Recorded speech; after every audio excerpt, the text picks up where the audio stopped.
आहे तो आपण देवस्थान इनाम जमिनीच्या संदर्भात जो काही शासन जी आर काढते त्याचा जो कायद्याचा मसुदा आहे तो आपल्या अहमदनगर जिल्ह्याचे अहिल्यानगर जिल्ह्याचे सिनियर वकील नरेंद्र गुगळे साहेब यांनी केला आहे आणि आपल्या सर्वांचं एक गौरवाची बाब आहे की ते आपल्या अहिल्यानगर जिल्ह्यातील आहेत आणि ह्या कायद्यासंबंधी चर्चा करण्यासाठीचा हा महाराष्ट्रातील पहिलाच कार्यक्रम आपण आपल्या अहिल्यानगरमध्ये घेतोय. तर या कार्यक्रमाच्या साठी उपस्थित आपल्या अहिल्यानगर जिल्ह्याचे धर्मादाय उपायुक्त माननीय जगताप साहेब धर्मादाय आयुक्त शेंडे साहेब आणि आपले प्रमुख व्याख्याते ज्यांना ऐकण्यासाठी आपण सर्वजण उपस्थित झालेलो आहेत ते सिनियर ॲडव्होकेट नरेंद्र गुगळे साहेब आणि आपण सर्व उपस्थित मी आपल्या सर्वांचं या चर्चासत्रामध्ये हार्दिक स्वागत करतो. खरं तर उशीर झाल्यामुळे मी आता फॉर्मॅलिटीमध्ये पडत नाही. आपण आजच्या प्रमुख पाहुण्यांची ओळख आपले PTPAचे आमचे सन्माननीय सदस्य जयदीप देशपांडे यांनी करून द्यावे अशी मी त्यांना विनंती करतो. ॲडव्होकेट नरेश गुगळे साहेब हे 1980 सालापासून वकिली व्यवसाय करतात. अनेक मोठमोठे जमिनीच्या संदर्भामध्ये त्यांनी आतापर्यंत प्रॅक्टिस केलेली आहे. शासनाच्या केंद्र शासनाच्या आणि राज्य शासनाच्या वेगवेगळ्या समित्यांवर त्यांनी सरकारला मार्गदर्शन केलेलं आहे. आत्ताच गायकवाड साहेबांनी सांगितलं त्याप्रमाणे हा जो मसुदा आहे हा मसुदा फार वर्षापूर्वी साहेबांनी केला होता. त्यानुसार आज साहेब म्हणले जसं कृषी होते त्यामुळे फार फॉर्मॅलिटीमध्ये न जाता मी पुढचे सूत्र गायकवाड वकिलांच्या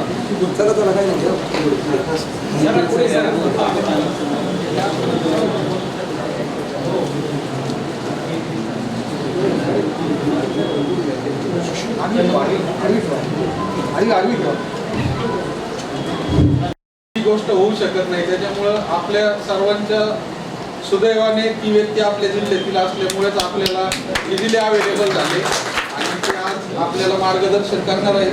मी यानंतर आपल्या जिल्ह्याचे सहाय्यक धर्मादाय आयुक्त शेंडे साहेब यांना विनंती करतो की त्यांनी आपले मनोगत थोडक्यात व्यक्त करावं.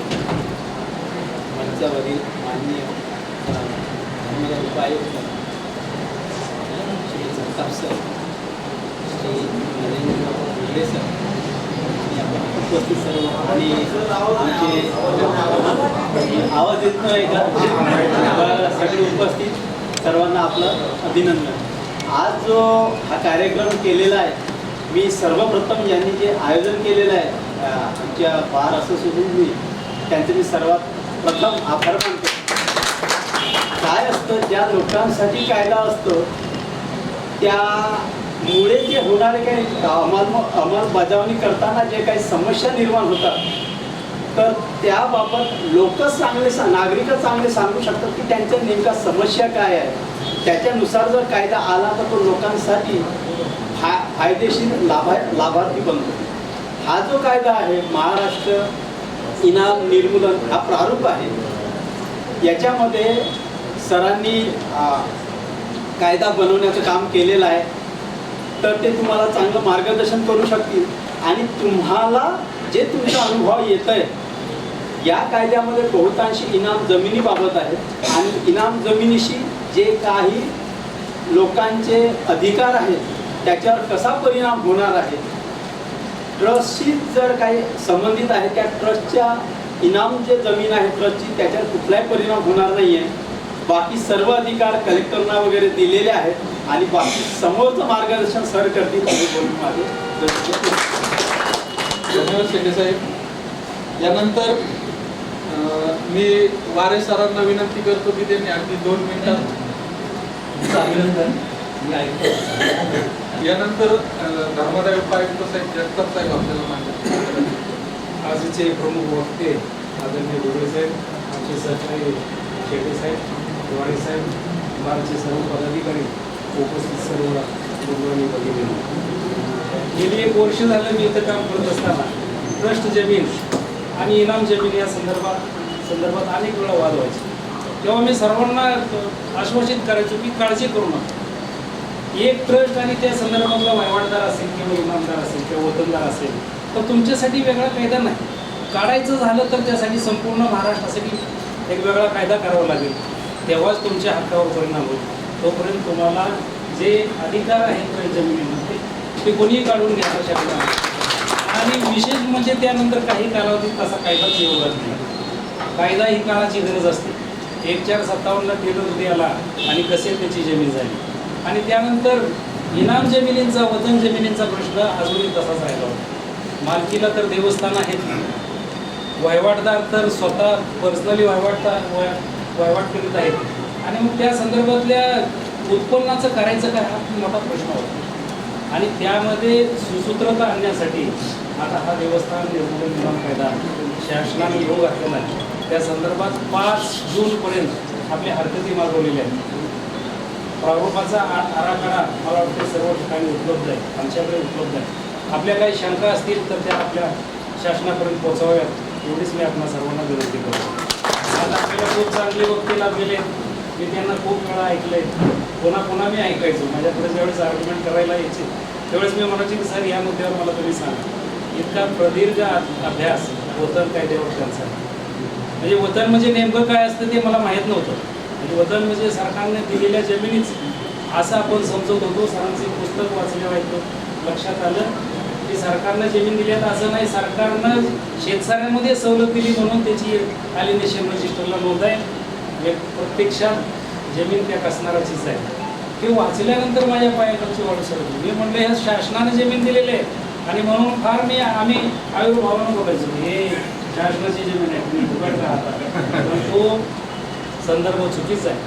तरीसुद्धा मला तितकीशी माहिती नाही. आपले आजचे वक्ते त्या संदर्भात आपल्याला सर्वांनाच मार्गदर्शन करतील. मी सर्वांना विनंती करतो की त्यांनी पुढचं आपल्या सगळ्यांना एक विनंती आहे की ते ज्यावेळेस बोलणार आहे त्यावेळेस कोणी इंटरप्ट करू नका. त्यांचं पूर्णपणे ऐका. त्यांचं बोलून झाल्यानंतर आपण क्वेश्चन आन्सर ठेवणार आहे. ज्याला जे काही शंका असतील ते त्यावेळेस विचारा. शंका विचारताना एक काळजी घ्यायची की कुठल्याही दोन्ही साहेबांसमोर चालू असलेल्या कोणत्याही मॅटरबाबत प्रश्न विचारायचा नाही. तुमचं जे जनरल काय असेल ते विचारा. नाही तर म्हणतात की आमचं असं मॅटर आपल्यासमोर चालू आहे, त्याच्यात हे लागू होईल का ते लागू होईल ते काही विचारू नका. जनरल प्रश्न आहेत ते फक्त गुगळे सरांनाच आपण त्यांचं झाल्यानंतर विचारायचे. मध्ये कुणी काही प्रश्न विचारू नका. मी गुगळे सरांना विनंती करतो की त्यांनी आपलं मार्गदर्शन बसून असायचं असलं तरी एक मिनिट सर, फक्त फोटो तो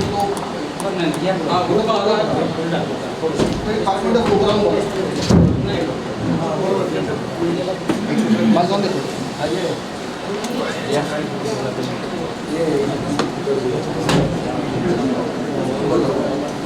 आपण आज लागत नाही रे.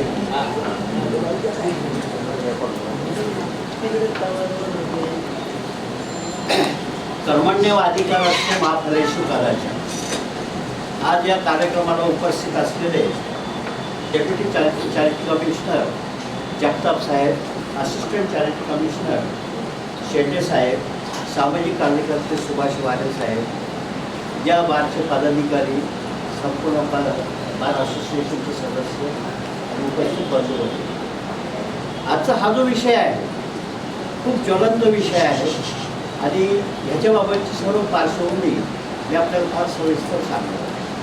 मी 1980 सालापासून वकील व्यवसायात आहे. परंतु सुरुवातीपासून माझं लक्ष जे असायचं, कोणी क्लायंट एखादं केस घेऊन आली त्या क्लायंटच्या खिशाकडे कधीच पाहत नव्हतो. त्या केसमधून आपल्याला शिकायला काय मिळतं याला मी प्राधान्य द्यायचो. त्यामुळे कुठलाही विषय असो मी अतिशय खोलात जाऊन अभ्यास करायचो आणि कधी आर्ग्युमेंट करताना कोणी म्हणाल की अरे हा तर त्या विषयाचा एक्सपर्ट लॉयर आहे, तिथपर्यंत मी काम करायचं. माझ्या अगदी अर्ली ज्युनियर स्टेजमध्ये माझ्याकडे एक देवस्थान इनामाची केस आली. मला देवस्थान इनामबद्दल याच्याबद्दल काहीच माहिती नव्हतं. मग मला याच्यावर अभ्यास कसा करायचा, ब्रिटिशांनी काय काय कायदे केलेले त्याच्यावर. म्हणून ब्रिटिशांनी पहिला कायदा तो पास केला 1857 साली, 27 साली. आणि बॉम्बे कोडमध्ये 6 व्हॉल्यूम आहेत. 1827 पासूनचे कायदे थेट स्वातंत्र्यप्राप्तीपर्यंत, स्वातंत्र्यप्राप्तीनंतरची कायद्याचं संग्रह या बॉम्बे कोडच्या 6 व्हॉल्यूममध्ये आलेला आहे. त्या एका केससाठी मी सर्व 6 व्हॉल्यूमचा अभ्यास करत बसलो. त्या 6 व्हॉल्यूममधून जमिनीविषयी कायदे कोणकोणते आहेत, देवस्थानाबाबत कोणकोणते कायदे केले, त्याचा सर्व अभ्यास केला. त्यात असं लक्षात आलं की 1852 साली रेंट फ्री स्टेट ॲक्ट या नावाचा कायदा ब्रिटिशांनी पास केलेला आहे. तो कायदा तुम्ही अभ्यासाला घेतला, त्या कायद्याचं प्रियांबल म्हणजे प्रस्तावना जर पाहिली तर प्रस्तावनेमध्ये असं होतं की यापूर्वीचे त्याला रेव्हेन्यूला रेंट शब्द वापरलेला आहे. यापूर्वी जे रेंट फ्री स्टेट आहे, म्हणजे ब्रिटिशांनी कोणी रेंट फ्री स्टेट दिलेलं नाही, ज्या रेंट फ्री स्टेट आहेत ऑलरेडी त्यांचं टायटल डिसाईड करायसाठी हा केलेला कायदा आहे. आणि त्या कायद्याच्या तरतुदीनुसार इनाम कमिशनर, असिस्टंट इनाम कमिशनर यांचे अपॉइंटमेंट केलेले आहे. ज्याला एखाद्याला म्हणायचं आहे की मला रेव्हेन्यू इनाम आहे किंवा माझी जमीन इनाम आहे, त्यांनी इनाम कमिशनरकडे त्यांचे क्लेम सादर करायचे, त्याच्यासोबत त्यांनी त्यांचे पुरावे सादर करायचे आहेत. त्या पुराव्याचा, त्या क्लेमचा सर्व अभ्यास झाल्यानंतर इनाम कमिशनरनी त्या मॅटरमध्ये ऑर्डर्स पास केलेले आहेत. परंतु 1800 त्या ऑर्डर्स सगळ्या म्हणजे पास केलेल्या आहेत. ते आर्किओलॉजिकल सर्वे डिपार्टमेंट जे पुण्याला, म्हणजे पुरालेखागार म्हणतो आपण, त्या कार्यालयामध्ये सगळं उपलब्ध आहे.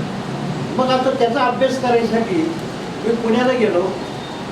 माझ्या एका नातेवाईकांकडे 8 दिवस मुक्कामाला होतो आणि रोज पुरालेखागार कार्यालयात जायचो आणि तिथून काय काय माहिती उपलब्ध होते याचा मी अभ्यास करायचो. तिथलचा स्टाफ, ते अधिकारी, सुपरिटेंडेंट मला खूप मदत करायची आणि त्यांनी एक किस्से मला सगळे दाखवायला सुरुवात केली.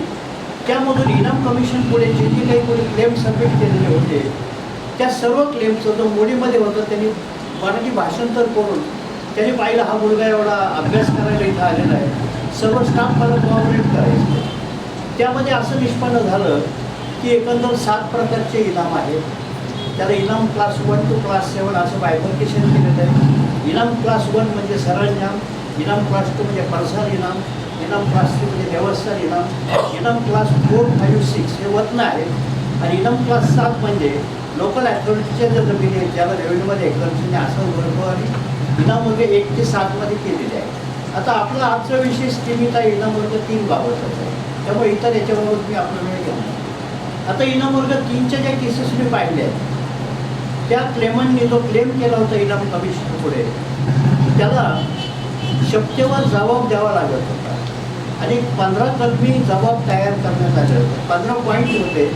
त्या 15 मुद्द्यावर त्यांनी त्याचा जबाब द्यायचा आहे. मुद्दा नंबर 1 होता की मूळ संस्थापक या इनामाचं कोण आहे. त्यांनी बहुतेकाच्या सगळ्या केसेसमध्ये असं आलं आहे की मूळ संस्थापक कोण होता हे आम्हाला सांगता येत नाही, परंतु गेली 15 पिढीपासून या जमिनी आमच्या ताब्यात आहेत. आम्ही या जमिनी वहिवाटतो आणि आलेल्या उत्पन्नातून देवाची दिवाबत्ती, नैवेद्य, पूजा अर्चा, सर्व सण साजरे करतो आणि राहिलेलं उत्पन्न आमच्या प्रपंचाला लावतो. हा प्रत्येकाच्या जबाबामधला एक कॉमन फॅक्टर माझ्या लक्षात आला. म्हणजे प्रश्न असा येतो की 15 पिढीपासून ह्या जमिनी ह्या लोकांच्याच ताब्यात आहेत आणि त्याच लोकांचे वंशज जे आजचे आहेत त्याच लोकांच्या ताब्याच्या जमीन हे वैशिष्ट्य आहे. म्हणजे 15 पिढीच्या अगोदरपासून जर यांच्याकडे असेल आणि त्यांना मूळ माहिती नाही की कोणी दिलं काय दिलं, मग त्यांना विचारणा केली की कोणी सनद दिली, त्या सनदी तुमच्याकडे आहेत का, तर म्हणजे आमच्याकडे काही कागदपत्र नाही आहे, मोगलांच्या दांग्या धोप्यामध्ये सर्व कागदपत्र आमच्याकडचे नष्ट झाले, त्यामुळे आमच्याकडे काही पुरावे उपलब्ध नाही. हा रेअर केस आहे की ज्याच्यामध्ये जुन्या सनदी होत्या, त्या सनदीचा पण मी अभ्यास केला, त्याच्याबाबत ते आपल्याला करून सांगणार. आता इनाम कमिशनर काय करायचं आहे की याच्यामध्ये जर काही पुरावे सापडत नाही तर क्लेम कसा मंजूर करता येईल. म्हणून ज्यांचे पुरावे नव्हते त्यांचे क्लेम काही मंजूर केले गेले नाही, त्याला अनसेटल्ड क्लेम म्हणतात. आणि ज्यांचे पुरावे होते त्यांचे क्लेम सेटल झाले, त्यांना त्यांच्या सनदी देऊ टाकल्या, ऑर्डर झालेले आहे. परंतु 90% जास्त देवस्थान इनामाचे क्लेम हे काही सेटल झालेले नाही. आता एक पिढीचं आयुष्य किती धरायला पाहिजे. माझ्या हिशोबाने ज्यावेळेला वंशावळ आपण विचारात घेतो त्यावेळेला 25 वर्ष एक पिढीचं आयुष्य धरतो आम्ही, तर बाप 25 वर्षाचं झाल्यानंतर मुलाचं लग्न होऊन त्याला मुलगा झालेला. आता 15 पिढी जर म्हणायचं तर 300 ते 350 वर्षापूर्वीपासून या जमीन यांच्या ताब्यात आहे.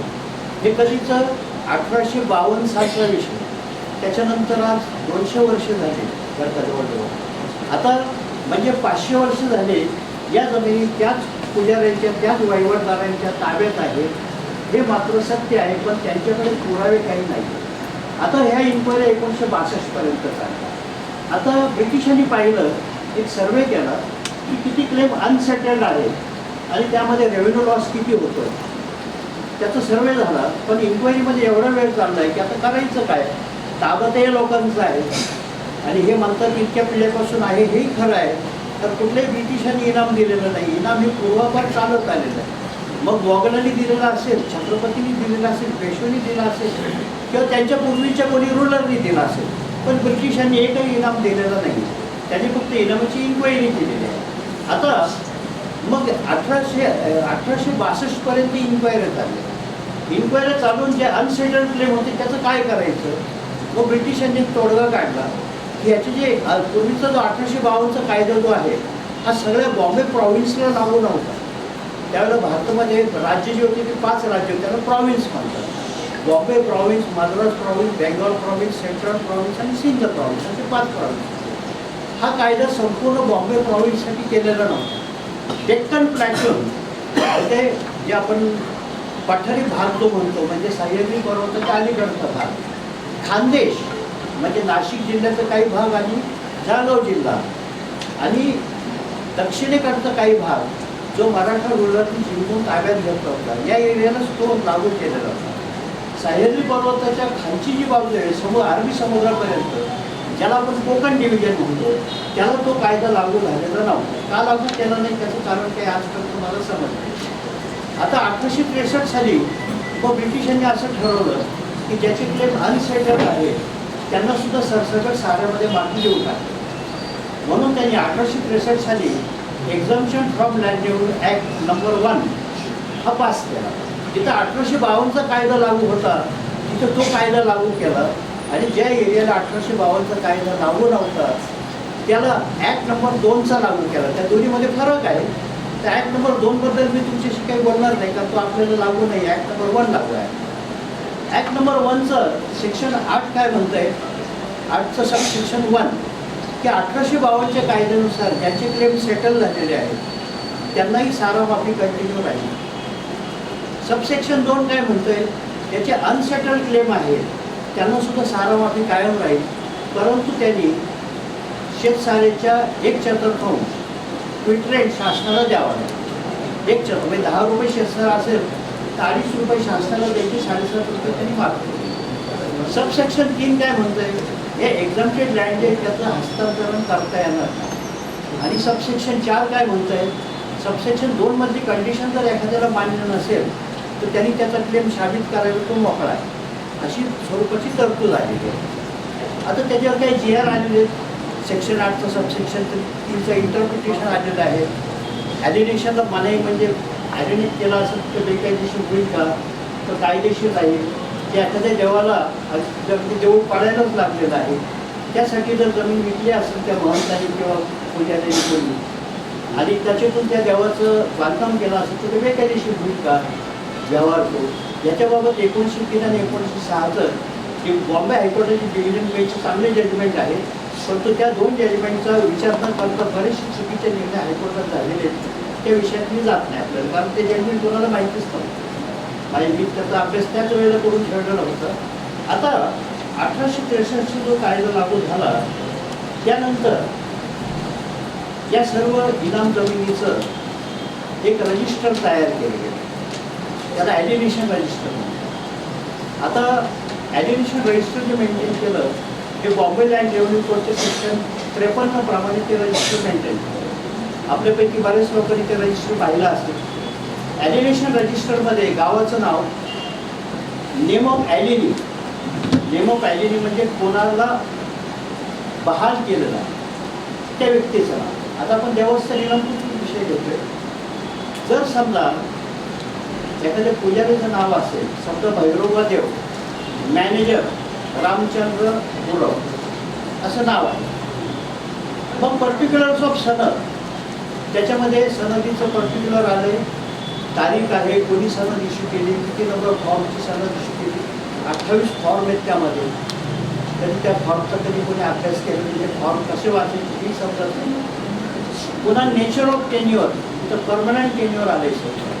म्हणजे ह्या ज्या जमिनी दिलेल्या आहेत, ज्यांनी कोणी इनाम दिलेले, त्या कायमस्वरूपी दिलेल्या आहेत. नेचर ऑफ टेन्युअर परमनंट आहे.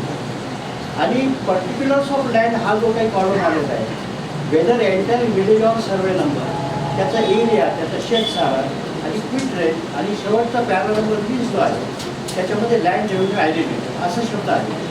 आता मी जे उदाहरण दिलं की भैरवनाथ देवस्थान आणि मॅनेजर रामचंद्र गुरव आणि तिथे एक सर्वे नंबर दाखवलेला आहे. सर्वे नंबर दाखवला, त्या सर्वे नंबरचा शेतसारा 10 रुपये दाखवलेला आहे.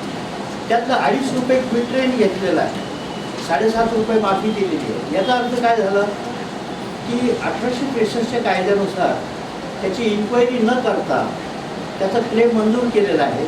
म्हणजे ही जमीन जी काही कोणी त्याला दिली की ह्याचीच वडिलोपार्जित जमीन आहे, याचा काही अभ्यास न करता रेव्हेन्यूमध्ये एक्झम्पशन दिलेलं आहे. हे क्लिअर क्लेम सेटल करताना. आता प्रश्न असा येतोय की ह्या ज्या जमिनी आहेत ह्या पुजाऱ्याला दिलेल्या जमिनी समजायच्या की देवाला दिलेल्या जमिनी समजायच्या. तसं हैदराबाद स्टेटमध्ये त्याचा एक रेकॉर्ड ठेवलेला आहे, मुंतखब उर्दूमधला रेकॉर्ड आहे. त्यामध्ये खिदमत ए माश आणि मदत ए माश, म्हणजे खिदमत करणाऱ्याला दिलेली जमीन आहे की देवस्थानच्या मदतीला दिलेली जमीन आहे, याचा सर्वे होऊन त्याचा रेकॉर्ड तयार झालेला आहे. परंतु बॉम्बे प्रॉव्हिन्समध्ये असं काही रेकॉर्ड तयार झालेलं. मग आता प्रश्न असा येतोय, ही जी जमीन आहे मूळ या पुजाऱ्यांचीच आहे, वहिवाटदाराचीच आहे की कोणीतरी पुजाऱ्याला दिलेली आहे, की कंडिशन टाकली त्याच्यावर की ह्या जमिनीचं उत्पन्न तू घ्यायचं, देवाची सेवा करायची, असा एक प्रश्न याच्यात निर्माण होतोय. अशी परिस्थिती झालेली आहे. आता हा सर्व बराच अभ्यास मी केला, त्याच्यावर बऱ्यापैकी केसेस मी चालवल्या.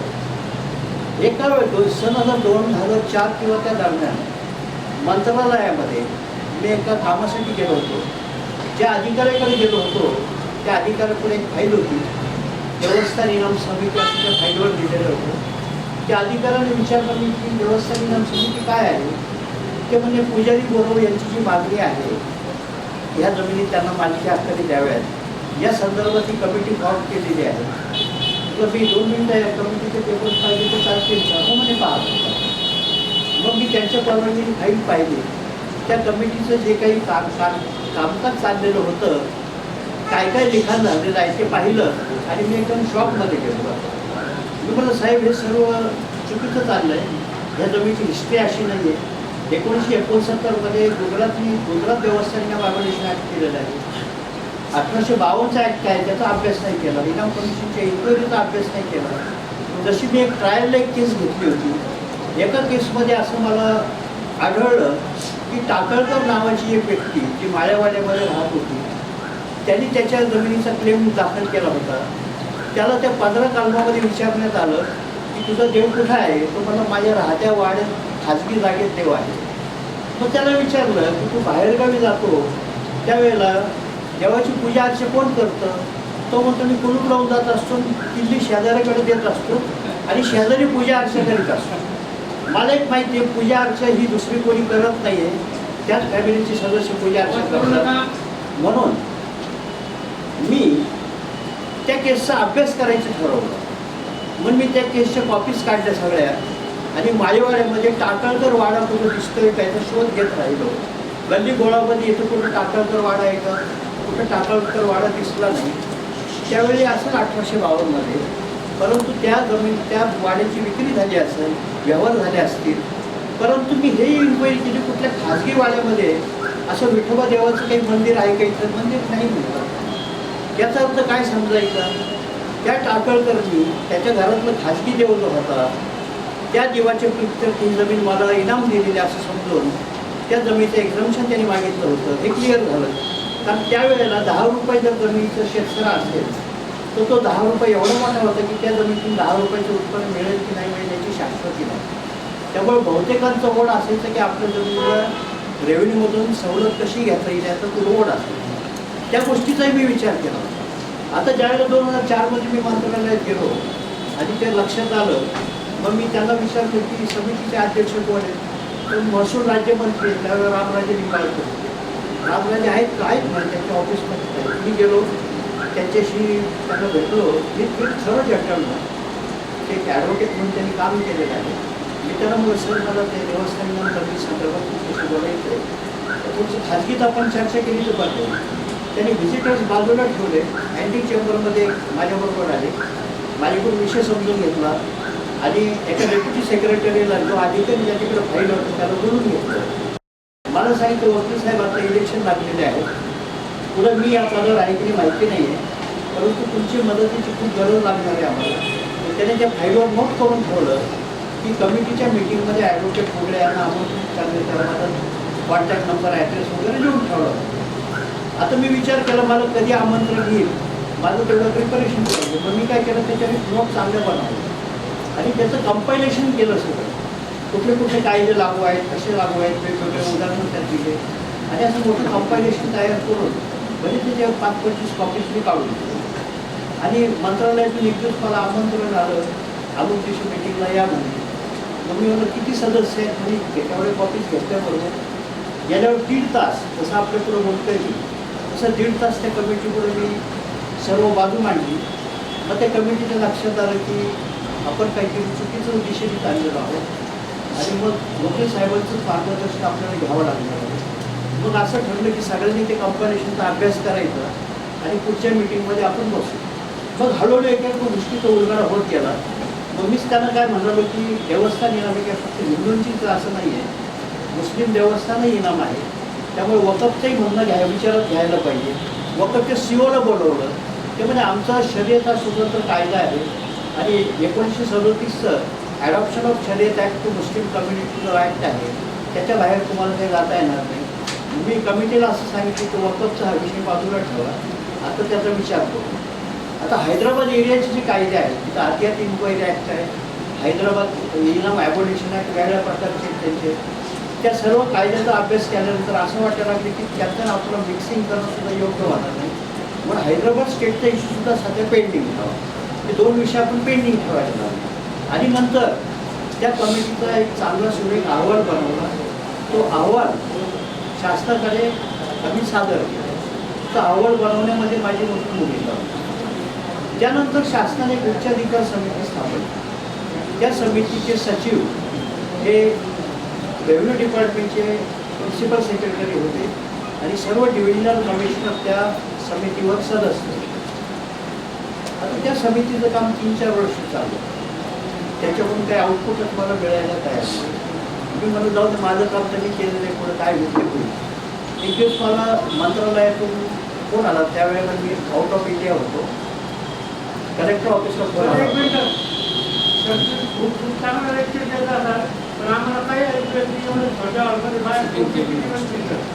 शूटिंग चालू आहे, शूटिंग चालू आहे. ती जी उच्चाधिकार समिती स्थापन केली त्यांना माझ्या मदतीची गरज लागत होती म्हणून त्यांनी कलेक्टर ऑफिसमध्ये मेसेज दिला होता. मी परदेशातून आल्यानंतर मला घरी सांगण्यात आलं कलेक्टर ऑफिसचं कोणी अमुक करून आलं होतं, काहीतरी अर्जंट काम भेट म्हणून मी गेलो तिथे. तर मंत्रालयातून फोन होता, हे अधिकाऱ्यांचं नाव आहे. त्या अधिकाऱ्यांनी मी फोन केला, ते मला ओळखत होते. ते नावसाहेब मी नजरबाईला डेप्युटी कलेक्टर काम केलेलं आहे आणि प्रिन्सिपल सेक्रेटरीने तुम्हाला आमंत्रित केलं या विषयात, तुमची वेळ द्या. म्हणलं मलाच त्यांची वेळ काढवा, कारण 2 तास तरी कमीत कमी मला लागतील. 2 तास हा प्रिन्सिपल सेक्रेटरीचा वेळ द्या. गेलो मी त्यांच्या आमंत्रणानुसार. त्यात असं लक्षात आलं की कोणीही डिव्हिजनल कमिशनर अभ्यास करून येत नाही. आल्यानंतर हा एका टोकाला जातो, दुसऱ्या टोकाला जातो. त्याने एक किस्से मला सांगितले. मी आपलं हसायला लागलो. तर वकील साहेब तुम्हीच आम्हाला गाईड करा की काय करा. म्हणजे मग मी त्यांना सगळं समजून सांगितलं की बाबा हो, या जमिनी ह्या पुजाऱ्यांचेच आहेत, ह्या गुरुवांचेच आहेत, या वहिवाटदारांचेच आहेत आणि या जमिनीला गरजेचं आहे. जर तुम्ही सोशल लेजिस्लेशन म्हणता, हा सामाजिक न्यायावर आधारित हा देश म्हणता, कोणीतरी 1/4 मूळ म्हणून जमीन वाईट करतो, त्याला कायद्याने मालक करून टाकतात. कुणीतरी 12 वर्ष कोणाची जमीन अतिक्रमण केलं म्हणून ॲडव्हान्स पोझिशन त्याला मालक करतात. शासनाच्या जमिनीवर 30 वर्षापेक्षा जास्त काळ अतिक्रमण असेल तर त्याला मालक करतात. 1976च्या अगोदर ज्यांचे अतिक्रमण त्यालाही रेग्युलराईज करतात. आणि हे पुजारी गुरु ज्यांचा उदरनिर्वाह त्या जमिनीवर आहे, पिढ्यानं पिढ्या ते जमीन वहीत करतात, त्यांना मालकी हक्क न देणं ही आपली चूक राहील. म्हणून सर्व अभ्यास आम्ही जो केला तो अहवाल वाचत तुम्ही ती सुद्धा इम्प्रेस झाली आणि त्यांनी सुद्धा माझी मदत घेऊन त्या कमिटीचा अहवाल तयार केला. त्यानंतर 2021मध्ये मला पुन्हा आमंत्रित केलं गेलं, ह्या कायद्याचा ड्राफ्ट तुम्ही बनवायला मदत. मग मी काय केलं, शासकीय अधिकाऱ्यांना काही बरोबर घेऊन त्या कायद्याचा ड्राफ्ट तयार करून 21 साली मी आपण सबमिट केला. 22पर्यंत काहीच हालचाल नव्हती. 22 नंतर अचानक मंत्रालयात बोलवण्यात आलं. त्यावेळी उद्धव ठाकरे CM होते. त्या मिटिंगमध्ये त्यावेळेचे महसूल मंत्री बाळासाहेब थोरात होते, अजितदादा पवार होते, पुन्हा प्रिन्सिपल सेक्रेटरी होते रेव्हेन्यू डिपार्टमेंटचे. त्यावेळेस प्रिन्सिपल सेक्रेटरीचं माझं काही वादविवादही झाला, कारण ते असं अभ्यास न करता काही बोलत होते. पण अजितदादा धूर्त मनुष्य होते. त्याच्या लक्षात आलं की आपले अधिकारी थोडे कमी पडतात. त्यांनी लेखी बोले सुनायला लागे असं पाहून मला चिडायला सुरुवात केली. माझ्या लक्षात आलं काय चिड, मी आपलं हसण्यावर गेलं. मला ते नंतर माझ्या वकील साहेब म्हणतात ते खरं आहे की पण चला म्हणे आपण फक्त CM साहेबांची आपल्याला भेट घ्यावी लागेल. त्या मिटिंगमध्ये तुमची खूप गरज आहे. आता मी त्यांना म्हणलं की 9 मेला 5 मेची गोष्ट 5 मे 22 मी म्हणलं 9 मेला मी अमेरिकेला चालू मोदीकडे 3 आठवडे तिकडे तुम्ही आल्यावर आपल्याला भेटेल. मी अमेरिकेतून आलो म्हणून 3-4 दिवस मला जेटलॅगचा त्रास होतोय. ते झाल्यावर मंत्रालयात जाऊ तेवढे बातमी आली गव्हर्नमेंट कॉलेज झालं. त्यामुळे आमचा प्रोग्राम तिथं संपला. आता फडणवीस साहेबांच्या मागे खूप लोक लागले. खूप जसे 22ला गव्हर्नमेंट कॉलेज झालं तेव्हापासून सतत पाठ करावं. पण एक दिवस मला मंत्रालयात परत आमंत्रण आलं. त्यावेळेला पाहिलं कायद्याचा ड्राफ्ट. त्या ड्राफ्टने बरेचसे बदल करण्यात आलेला होता. ते बदल कसे केले, काय केले, कोणी केले मला काही माहिती नव्हतं. पण त्या बदलाचं कुठंच लिंक लागत नव्हती. त्या अधिकारी मंगार वगैरे हे बदल माझ्या ह्याच्यात नव्हते. नक्की माझ्या मुलाकडे त्याच्या मोबाईलला तो ड्राफ्ट होता. त्यांनी पाहिलं तो मला बाबा हे त्या ड्राफ्टमध्ये नव्हता हवी, त्यामुळे तुम्ही पुन्हा विचार करा ह्या गोष्टी.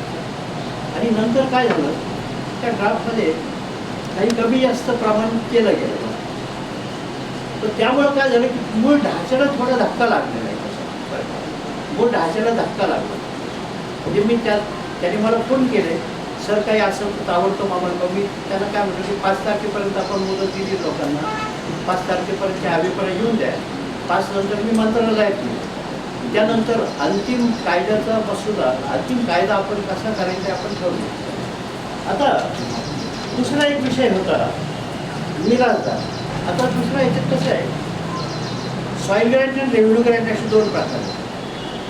काही गावं अमुक देवस्थानचं ॲलिनेटेड व्हिलेज, म्हणजे तुम्हाला गाव म्हणतो आपण. आता उस्तव तुम्हाला जे गाव म्हणतो ना आपण, उस्तव तुम्हाला काय ते शब्द वापरला, तिथं गावाचा महसूल हा तिसऱ्या कोणाला तरी जाणतो म्हणून त्याला तुम्हाला गाव, त्याला इंग्लिशमध्ये ॲलिनेटेड व्हिलेज म्हणतात.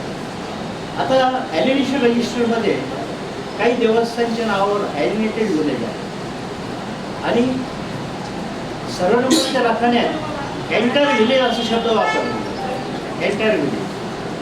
आणि कॉलम नंबर 20मध्ये लँड रेव्हेन्यू ॲलिनेटेड, किती रेव्हेन्यू ॲलिनेट केला, 300-350 रुपये त्यात उल्लेख आलेला. नाशिकचा एक प्रकार होता की बालाजी देवस्थान यांच्या नावावर 3 गावं हे ॲलिनेटेड व्हिलेज होते.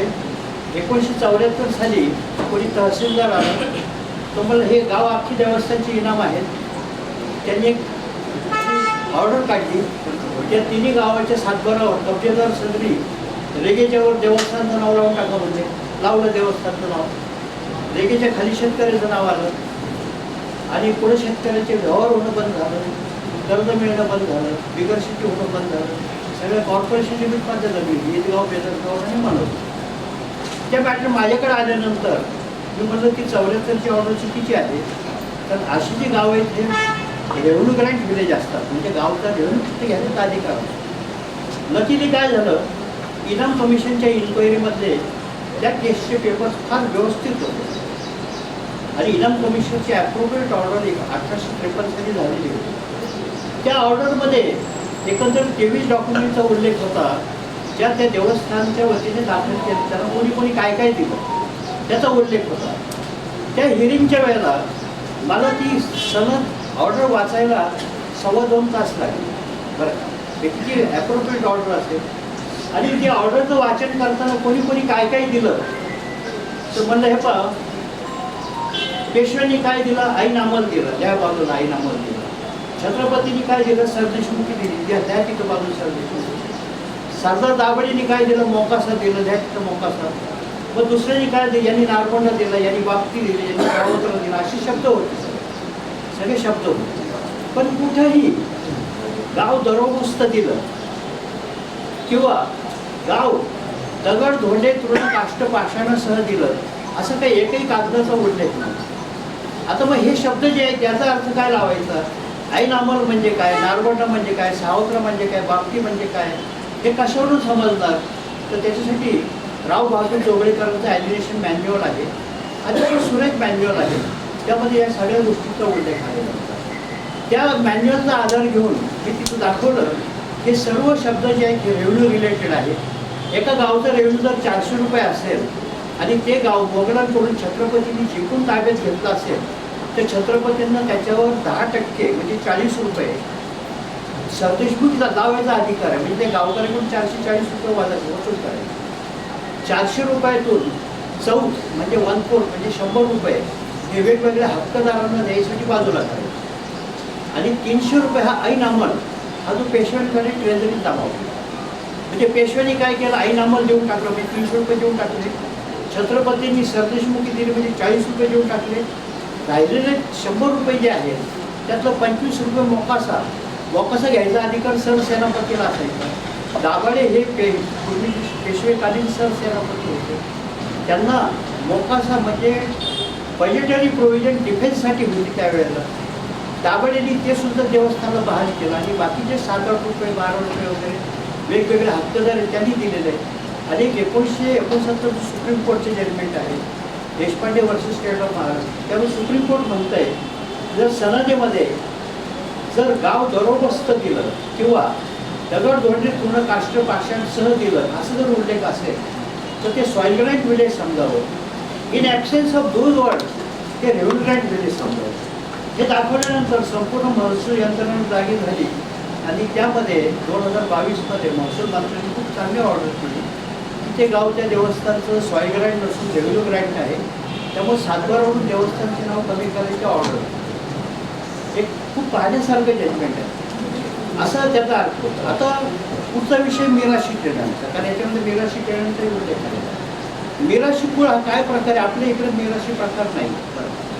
हा प्रकार तुम्हाला आढळेल जास्तीत जास्त सातारा भागामध्ये, कारण मिराशीच्या काही केसेस मी चालवलेल्या आहेत. मिराशी प्रकार असा असायचा की ज्यावेळेला मनुष्य शेती करायला शिकला आणि त्या शेतकऱ्याला जेवढी शेती करणं शक्य आहे तेवढी जमीन तो वैध करत राहिला.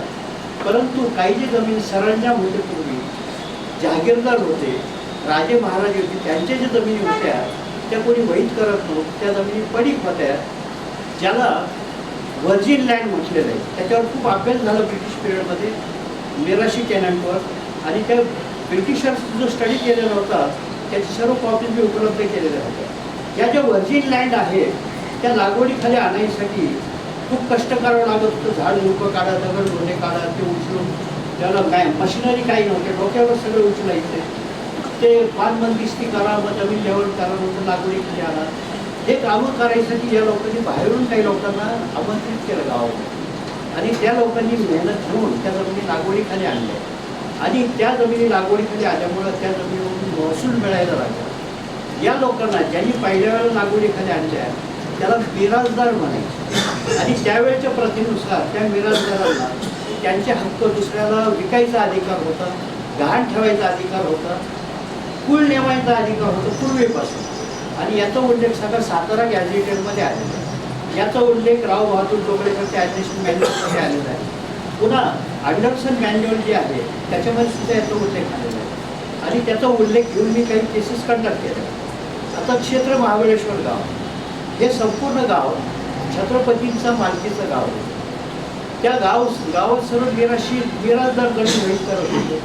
छत्रपतीने अख्खं गाव क्षेत्र महाबळेश्वर या देवस्थानाला इनाम देऊन टाकलं. परंतु इनाम देताना हे जे मिराजदार होते त्यांच्यासह त्या जमिनी हस्तांतर झाल्या. मिराजदारांना काही हाताळता येत नाही. मिराजदार त्यांचे हक्क दुसऱ्याला विकत राहिले आणि अचानक गव्हर्नमेंटने काहीतरी विचित्र जी आर काढला आणि असे जे हस्तांतर झाले असेल ते बेटण्याची ठरावायला सुरुवात केली. एका वेळेला 232 प्रकरणं काढले, सगळ्यांची नावं कमी करून देवस्थानाचं नाव लावलं. तर कुणाचा अभ्यासच नाही हे मिराशी राईट काय आहेत काय नाही करतात. आणि ही गोष्ट सुद्धा मी त्या निदर्शनास आली की देवस्थानचं जर हित साधायचं असेल तर ह्या मिराजदार जे आहे त्या जमिनीचे त्यांना मालकी हक्क द्या आणि त्यांच्याकडून जो मोबदला घ्यायचा आहे हा रेग्युलर बेस लावा, शेतकरी बेस नका लावा. रेग्युलर बाजारभावाप्रमाणे जी व्हॅल्यू असेल, मी त्यांना काही माझ्या मनाचं सांगितलं होतं की इतका पर्सेंट घ्यायला हरकत नाही. पण त्यावेळेला मतभेद खूप व्हायला लागले. त्यावेळेला मग असा निर्णय झाला की याच्यावर आता कायद्यामध्ये काहीच तरतूद आणायची नाही आहे. पहिला कायदा मंजूर करून घ्यायचा, मग हे गुरव असेल, पुजारी असेल, वहिवाटदार असेल, मिराजदार असेल यांच्याकडून जी रक्कम घ्यायची देवस्थानाला ती रेडी रेकॉर्डचे किती पर्सेंट घ्यायची हे आपण त्याची तरतूद रूल्समध्ये आणून दिलं. पहिले कायदा मंजूर होणं गरजेचं, पण ती गोष्ट आपण बाजूला ठेवली. आता या सर्व बॅकग्राऊंडचा विचार करून ह्या कायद्याचं ड्राफ्टिंग झालेलं आहे. या कायद्याचा उद्देश जो आहे तो अतिशय स्पष्टपणे यामध्ये आलेला आहे. कारण कुठलाही कायदा वाचायचा जर असेल कायद्याच्या तरतुदी तर त्याची प्रेअम्बल म्हणजे कायद्याचा उद्देश काय ते धरून त्यातल्या तरतुदी वाचाव्या लागतात. म्हणून सुरुवातीलाच आपण काय केलं त्याच्यामध्ये या कायद्याचा उद्देश हा स्पष्ट केला तिथे. म्हणजे तुम्हाला कुठलंही सेक्शन वाचायचं असेल तर ती प्रस्तावना धरून त्याचं वाचन केलं पाहिजे. प्रस्तावना काय आहे? An act to abolish inam held by religious or charitable institution in the area of state of Maharashtra to provide relief to pujari, वहिवाटदार and Mirajdar and for matters consequential and judicial. म्हणजे पुजारी, वहिवाटदार, मिराजदार यांना न्याय देण्यासाठी हा केलेला कायदा आहे. म्हणजे प्रत्येक सेक्शन वाचताना पुजारी, वहिवाटदार, मिराजदार हा त्याचा स्टेक होल्डर आहे असं समजून प्रत्येक तरतुदीचं वाचन यांचं करावं. आता हा जो ड्राफ्ट झालेला आहे हा माझ्या अपरोक्ष तयार फायनल केला होता त्यांनी. नंतर माझं बोलणंसुद्धा झालेलं आहे, याच्यामध्ये काही त्रुटी माझ्या लक्षात आलेल्या आहे. त्या त्रुटी फार मी तुमच्याशी आता डायलॉग नाही करत, कारण प्रश्न असा आलेला आहे याच्यामध्ये की एखादा ट्रस्ट जर रजिस्टर झाला असेल तर त्याच्याबद्दल काय व्हायला पाहिजे. कारण इथे सेक्शन 17 जो आहे application of Maharashtra public trust act 1951 act असं त्यात आलेलं, त्याच्यावर काही परिणाम होणार. मग त्या ट्रस्टच्या जमिनीमध्ये जे पुजारी जमीन वाईट करतात आजपर्यंत त्याच्याबाबत काय करायला पाहिजे, म्हणून त्याच्यामध्ये त्याची स्पेसिफिक तरतूद आणायला पाहिजे. कारण काय होतं आहे, जर एक जनरल स्टॅच्यूट आहे जसं ट्रान्सफर ऑफ प्रॉपर्टी ॲक्टचा, दुसरं स्पेशल स्टॅच्यूट आहे टेनन्स ॲक्टचा, तर कायदा म्हणतो की स्पेशल स्टॅच्यूट हा जनरल स्टॅच्यूटवर प्रिव्हेंट होईल. म्हणजे आपल्याला स्पेशल स्टॅच्यूट हा वाचायला पाहिजे. जनरल स्टॅच्यूट दिसतो, पण ज्यावेळेला दोन स्पेशल स्टॅच्यूट असतात, ट्रस्टच्या हितासाठी केलेला कायदा आणि दुसरा पुजारी, वहिवाटदार, मिराजदार यांच्यासाठी केलेला कायदा, दोन्ही स्पेशल स्टॅच्यूट आहे. अशा याच्यात कोणता कायदा श्रेष्ठ धरायला पाहिजे हा एक प्रश्न निर्माण होतो. तसं वकफ ट्रिब्युनलकडे एक मॅटर होतं. वकफ कायदा हा पण स्पेशल स्टॅच्यूट आहे आणि कुल कायदा हा सुद्धा स्पेशल स्टॅच्यूट आहे. आणि जर एखाद्याला 32 खाली जमीन जर मिळाली असेल तर तुम्हाला असं म्हणता येईल का वकफ आहे, वकफच्या प्रॉपर्टीचं हस्तांतरण होत नाही त्यामुळं त्याला कुळ कायदा लागत नाही असं वकफच्या तर्फे म्हणणं होतं. मी कुळातर्फे होतो. मी म्हणलो की दोन्ही स्पेशल स्टॅच्यूट आहे, परंतु दोन्ही कायद्याची मूळ रचना विचारात घेऊन आपण ठरवा की कोणता कायदा श्रेष्ठ राहील. आता कुळ कायदा करण्यामागे हेतू काय होतं, कुळाला अचानक पालक का डिक्लेअर केलं, तर त्यासाठी कमिटी फॉर्म झाली होती. बहुतांशी जमिनी कुळ वहिवाटतात, कुणाला वाटतं की माझं एविक्शन कधी पण होतं जमिनीमधून, त्यामुळं तो त्या पूर्ण जमिनीचं पूर्ण उपभोग घेऊन उत्पन्न घेत नाही आहे, त्याला कधी पण जमिनीमधून बेदखल करायची भीती आहे. अशा परिस्थितीत कुणाला जर मालक केला आपण ते हरित क्रांतीचा भाग म्हणून त्या तरतुदी आणल्या गेल्या. माझा हरित क्रांती फक्त हिंदूंनीच करायची का मुस्लिमांनी नाही करायची का, तुम्हाला काय वाटतं? असं करून त्यामध्ये वकफ ट्रिब्युनलला मी निर्णय द्यायला लावला की कुल कायद्यानुसार 32 मध्ये जे कोणाला हक्क मिळाले त्याच्यावर हा वकफ कायदा हा ओव्हरराईड इफेक्ट करू शकत नाही. तो कायदा हा श्रेष्ठ आहे. आता यामध्ये सुद्धा हाच प्रश्न येतो, जर पुजारी वहिवाटदार यांच्या हितासाठी हा कायदा केला आणि आजपर्यंत जर पुजारी वहिवाटदार जर जमीन वहीत करतात त्यांच्यासाठी वहिवाट होतात, तर ह्या कायद्यामध्ये जो सेक्शन 17 आलेला आहे त्याच्यामध्ये योग्य ते क्लॅरिफिकेशन येणं गरजेचं आहे की आमच्या भाषेमध्ये म्हणतात notwithstanding anything contained in the section the pujari vahivatdar who is in cultivating the land shall be declared as owner as per the provisions of this act. असं तरी तुमच्यासारखं कोणी माझ्याकडे आलं होतं त्याला ते ऑब्जेक्शन स्वतः ड्राफ्ट करून दिलं, ते ऑब्जेक्शन पाठवायची व्यवस्था केली मी आणि तो मुद्दा सुद्धा समोर घेतला. आता माझा दृष्टिकोन हाच राहील, जरी ट्रस्ट रजिस्टर असला आणि ती जमीन पुजारी वहिवाटदाराच्या ताब्यात असली तर ती पुजारी वहिवाटदाराला जमीन मिळायची पाहिजे आणि रेशनल व्हॅल्यूचं जी काही ठरेल 10%, 20%, 25% जी रक्कम ठरेल ती त्या पुजाऱ्यांनी त्या देवस्थानामध्ये जमा करावी. म्हणजे देवस्थानाचं काय वाटतं. आता मिरासदारचा जो विषय होता तो असा मांडला की महाबळेश्वरचे मिरासदार जमिनीचं हस्तांतरण करतात देवाला काय मिळतं त्याच्यात. त्यापेक्षा आज त्या जमिनीच्या जवळजवळ 3000 एकर जमीन आहे. त्या 3000 एकर जमिनीच्या मिरासदारांना तुम्ही मालक केलं तर मार्केट व्हॅल्यूप्रमाणे त्यांच्याकडून जे पैसे मिळणार ते किती कोट्यवधी रुपये मिळणार आहेत. त्या कोट्यवधी रुपयातून देवस्थानचे किती डेव्हलपमेंट तुम्ही करू शकाल, किती हॉस्पिटल उभे करू शकाल, किती स्कूल्स चालू करू शकाल. त्यामुळे ह्या मिरासदारांना सुद्धा मालक करून टाकावासाठी तुम्ही लावून जातो. कोणी मिरासदार माझ्याकडे वकीलपत्र घेऊन आलं नव्हतं किंवा आपल्यापैकी कोणी माझ्याकडे वकीलपत्र घेऊन आलेलं नव्हतं, परंतु जे मला अनुभवत होतं आत्तापर्यंत याच्यात तो मी तिथे बाजू मांडण्याचा प्रयत्न केला. पुण्यामध्ये एका प्राईव्हेट लोकेशनची जमीन आहे 35 एकर पुजाऱ्याच्याच ताब्यात आहे आणि त्या ट्रस्टवर एक आमचं सरकार एक बदमाश लॉयर तिथे ट्रस्टवर आला आणि त्याचा त्या जमिनीवर डोळा होता.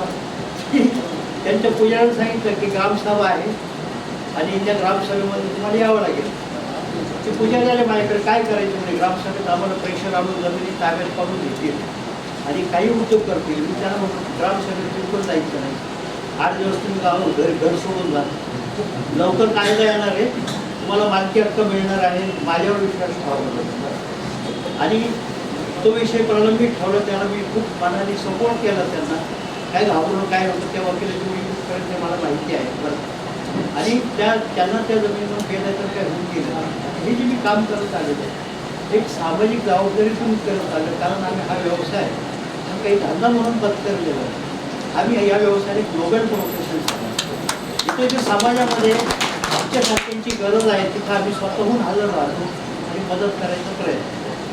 आता अशा दृष्टीने या कायद्याचा ड्राफ्ट तयार झालेला आहे. आपण लोकांनी त्याचा अभ्यास केलेलाच असेल. आपल्या काही शंका कुशंका असल्या तर आपण विचारा, मी त्याचं निरसन करायचा प्रयत्न. झालं की या अधिनियमाच्या कलम 17 असं उल्लेख आहे, महाराष्ट्र सार्वजनिक वीज प्रसारण व्यवस्था अधिनियम 1950 लागू राहण्यावर परिणाम न होणे किंवा बॉम्बे पब्लिक ट्रस्ट ॲक्ट खाली ज्या संस्था नोंदणीकृत झालेल्या आहेत त्या संस्थांच्या ज्या जमिनी आहेत इनामी जमिनी त्याच्यावर याचा काय परिणाम होईल का. मी आता तर तुम्हाला स्पष्टीकरण केलं ना, जो मला लोकल दिसलेला आहे तो मी मांडतो तिथे आणि त्यामध्ये स्पेसिफिक तरतूद आणायचा प्रयत्न करेन मी की त्या जमिनीसुद्धा त्या पुजारी गुरव यांनाच मिळायला पाहिजे जरी ट्रस्ट रजिस्टर झाला असं मी तुम्हाला बोललो. मला अधिकार निघून जाणार ना ट्रस्टचे अधिकार. ती जमीन काही फुगड जात नाही.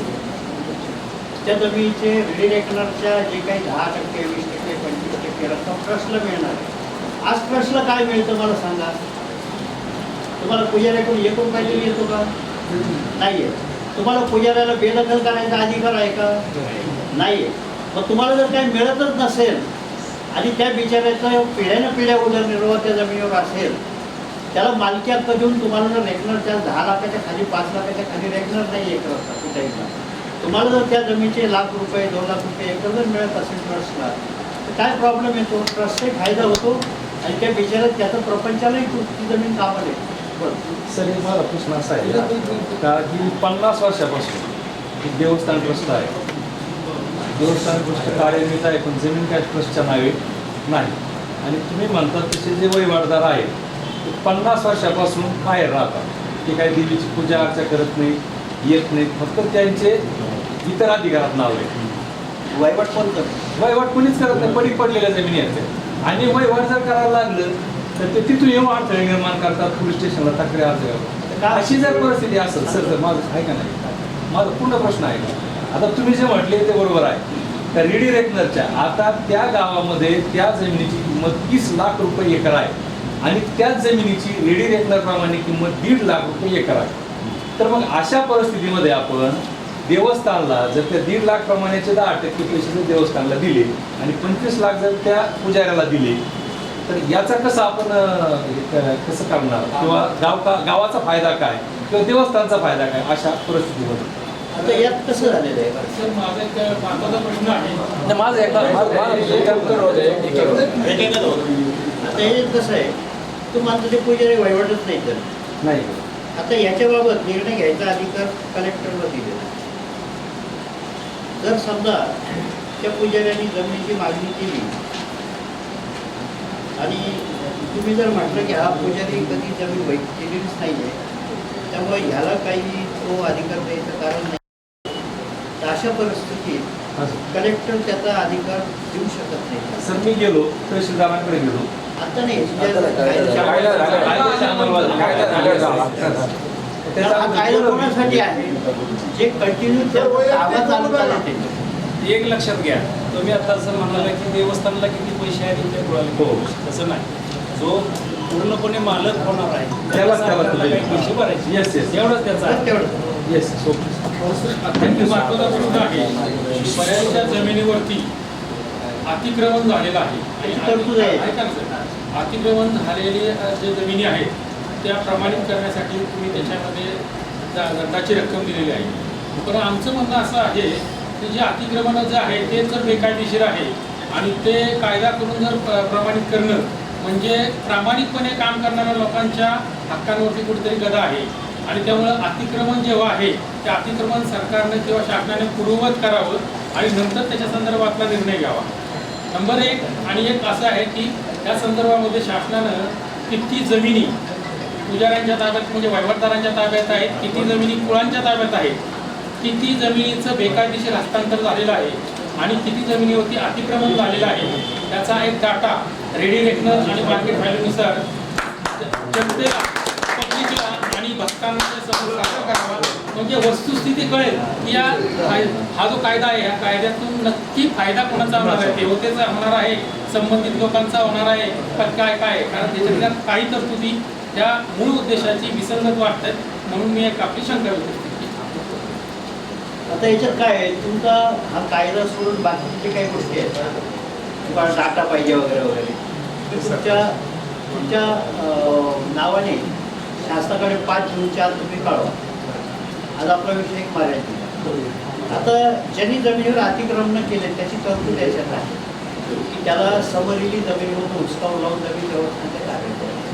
परंतु असा विचार करा की कोणीतरी अतिक्रमण केलं आणि त्याच्यामध्ये मोठी बिल्डिंगमध्ये लोक राहत आहेत त्या लोकांना त्या जमिनीमधून हुसकावणं हे अयोग्य आहे किंवा कोणीतरी त्या जमिनीमध्ये बागायत करून खूप मोठी डेव्हलपमेंट केलेली आहे तर त्यामध्ये असं आलेलं आहे कायद्यात करतो की त्यांनी केलेली डेव्हलपमेंट पाहता त्याला जमीन हुसकावून लावणं योग्य वाटत नसेल तर त्या व्यक्तीकडून बाजारभावाप्रमाणे जमिनीची किंमत वसूल करावी आणि देवस्थानला द्यावी. देवस्थानचं काय लॉस पैशाची किंमत ही दिवसेंदिवस सर कमी होणार आहे. पुढचा विषय हा कायद्याचाच एक भाग आहे आणि हे होणं गरजेचं आहे. आपल्यासारख्या तज्ञ व्यक्तीने शासनाला सांगितलं ते होईल म्हणून आमची एक अपेक्षा आहे. पैशाची किंमत कमी होणार आहे, जमिनीची किंमत वाढत जाणार आहे. त्यामुळं जर अशा प्रकारे एन्क्रोचमेंटला जर आपण अलाउड केलं तर काय होणार आहे की भविष्यामध्ये एन्क्रोचमेंट करण्याची प्रवृत्ती वाढणार आहे देवस्थानच्या प्रॉपर्टीवरती आणि हे सगळ्यात मोठी भीती आहे आणि त्यामुळे मंदिराचा कायमस्वरूपीचा स्रोत आहे तो पूर्णपणे बाजूला होईल. तर ह्याच्यामध्ये एक काहीतरी विन विन कंडिशन आपण निर्माण करावी. लॉंग टर्म लीज असेल, समजा मोठे डेव्हलपमेंट केले असेल त्याला तुम्ही लॉंग टर्म लीज करा, उत्पन्नाचा एक स्रोत कायमस्वरूपी देवस्थानाला चालू राहील. तुम्ही काय करा, हे तुमच्या अभिप्राय शासनाला कळवा, तर दुसरी एक त्याची दुसरी बाजू मांडतो. हा सगळा चर्चेला विषय घेतला आहे. तर 12 वर्षापेक्षा जास्त समर्थक अतिक्रमण असेल, 12 वर्ष त्याच्याकडे पुरावे आहेत की मला 25 वर्षापासून मी ते अतिक्रमण करून जमिनीत राहत होतो, तर तुम्हाला त्याला त्याच्याकडून ताबा कायद्याने काढून घ्यायचा अधिकार आहे का? 12 वर्षापेक्षा जास्त ताबा असतो ॲडव्हान्स परिस्थिती तो मालक होतो. देवस्थान असो ना जर काही असो, ही तरतूद मुद्दामला आणली, त्याला त्या तरतुदीला श्रय देण्यासाठी ही तरतूद आहे. अगदी बरोबर आहे, पण मी थोडंसं दुसरं वेगळं सांगतो. भारताच्या काँस्टिट्यूशन योजना नाही सर, एक मिनिट, तुम्ही काय करा, त्यामुळे टाइम लिमिट नाही आहे असं सुप्रीम कोर्टाने सांगितलं आता सध्या. जाऊ द्या त्याच्यावर आपण बोलू. तुम्ही तुम्हाला जे वाटायचं ना, तुम्ही लिखित द्या त्यांना ते. जर हिंदू असेल आणि त्या जागेवर त्यांनी वेगळेच उद्योग केले तर काय? नाही म्हणजे कसं, गैर हिंदू व्यक्ती जर असेल अतिक्रमण करणार तर तुम्ही त्याला रेग्युलाइज करणार केलं पाहिजे तर काय? ते आता ह्याच्यात तसं बायफर्केशन केलेलं नाही करावं लागेल ना सर, कारण की हिंदू व्यक्ती जर असेल, तुम्ही काय करा, जी तुम्हाला ऑब्जेक्शन द्यायचं आधी नाही ऑब्जेक्शनचा विषयच नाही सर, तुम्ही बनवलाय ना. तुम्ही काय करा, शासनाला ऑब्जेक्शन द्या की तिथे जर गैरप्रकार होत असतील तर ते आजही कित्येक जागा अशा आहेत देवस्थानाच्या तिथे गैर हिंदू व्यक्ती आहेत. याच्यामध्ये कसं होतं, इथं तुम्ही हिंदू गैरहिंदू आहे हा विषय नाही सर, देवस्थानचा विषय नाही. तो इश्यू आणून उपयोग नाहीये. तर भले मुस्लिम अतिक्रमण आमचे असतं. भाडेपट्टे हे सर जे म्हटले की भाडेपट्ट्यांनी त्या जागा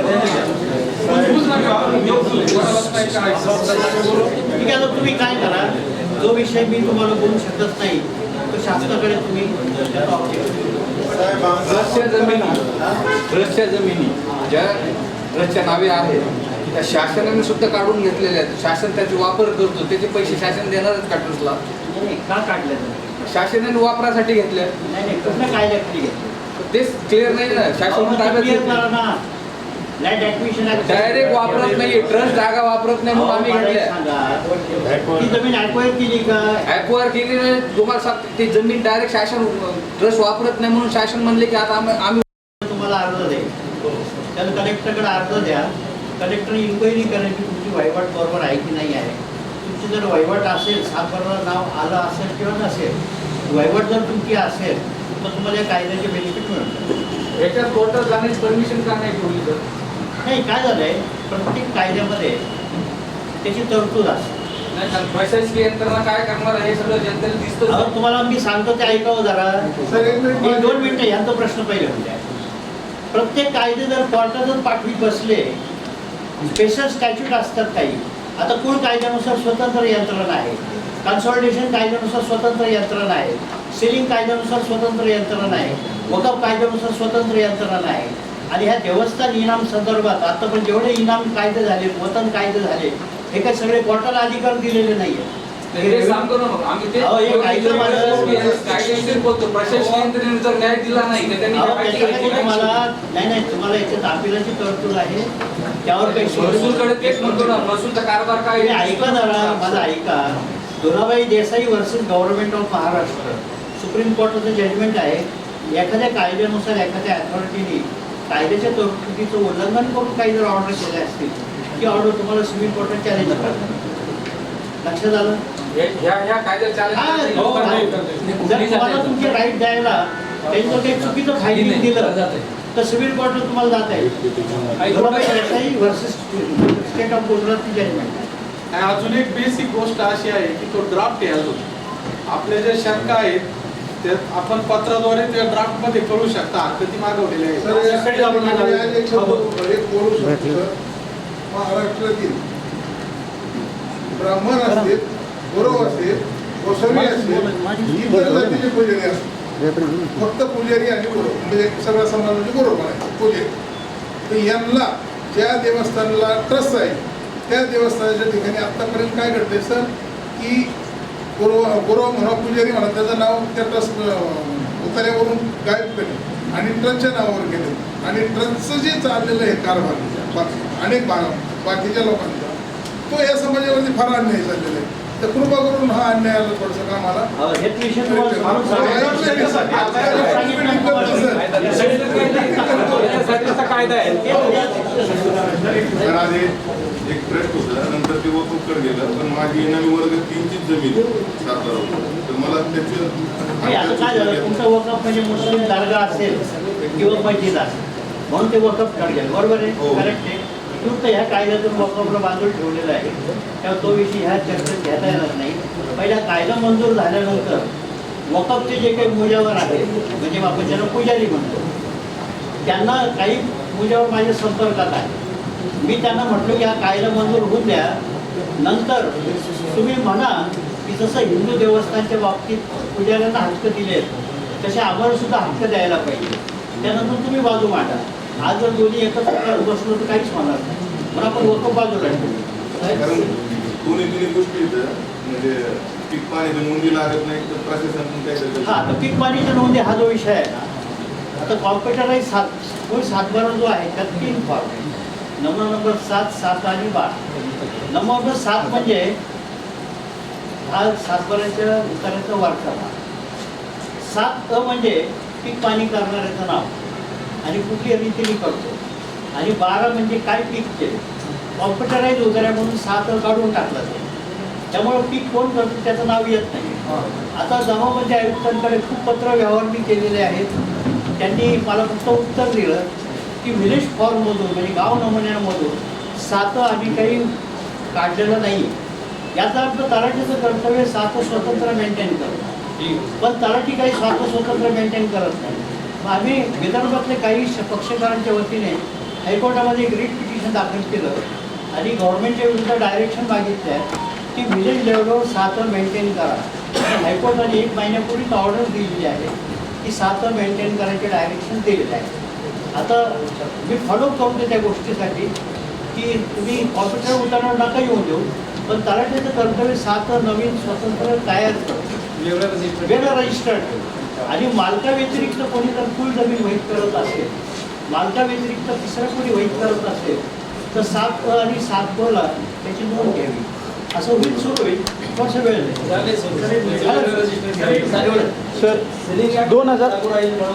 नाही. सिलिंग कायद्यापर्यंत जमीन मिळेल. समजा एखाद्या वर्षी जमीन, कारण आता बऱ्याच जणांना 200-300 होता.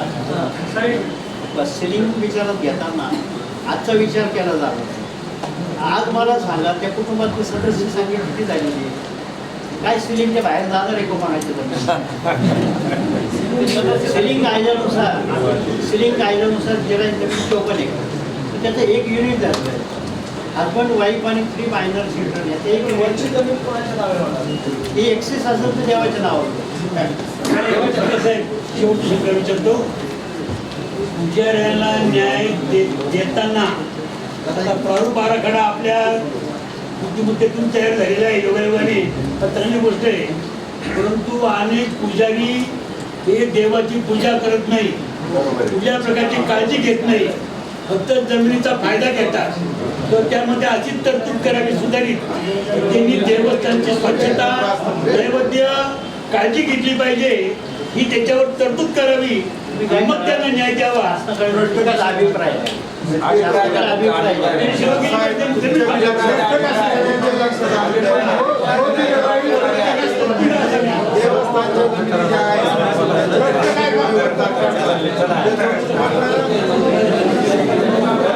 तर